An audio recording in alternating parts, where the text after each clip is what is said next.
Akala ng marami, alam nila kung gaano kalaki ang Amazon rainforest. Pero hindi talaga. Kasi ang nakikita mo ngayon, napakaliit na parte lang yan. Isang tiny corner lang ng tila walang katapusang kagubatan. Kasi ang Amazon, hindi lang siya forest. Parang ibang mundo siya. 7 million square kilometers ang sukat ng Amazon rainforest. Para lang ma-imagine mo kung gaano kalaki yan. Kung ipapatong mo ang Pilipinas sa Amazon, magkakasya rito ang halos 24 na Pilipinas.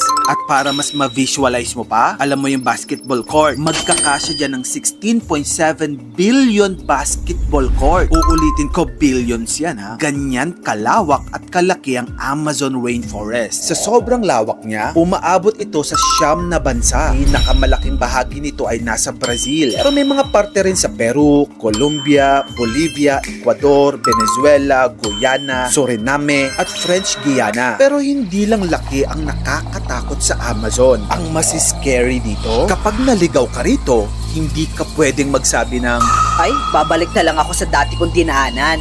dahil sa sobrang kapal ng gubat, sobrang basa ng lupa at sobrang humid ng hangin, ang trail na iniwan mo pwedeng mawala agad in seconds. At yung dinaanan mong puno kanina, pagbalik mo, parang iba ng itsura. Ayon sa mga ibang naka-experience ng Amazon, parang gumagalaw daw ang mga puno doon. Parang nagmamorph, nag-iiba ng shade. Ilang segundo lang, paglingon mo sa likod mo, iba na daw ang hugis at laki ng mga puno. Parang lahat daw kasi ng naroon, buhay na gumagalaw. Kasi hindi lang yung mga hayop ang nakakatakot sa Amazon. Isang creator na napunta sa jungle, ikwinento niya tong parang maliit na branch stem thing. Yung puting bahagi nun, kapag pumasok daw sa bloodstream mo, yari ka na within 10 minutes. Like hindi ka na makakasurvive kasi lason yun. Bukod pa doon, kapag nasundot o nakagat ka ng bubuyog o kung ano pang insekto doon at sinubukan mong maghugas sa tubig, may mga pirana at marami pang ibang hayop na ayaw mong ma-encounter. At alam mo, diba, kapag naliligo ka o nagsiswimming sa pool, nagpupurun o nangungunot yung balat mo, yup, sa Amazon, buong katawan mo magsisimulang mangunot na din. Hindi lang yung mga daliri mo. Kasi nga doon sa Amazon,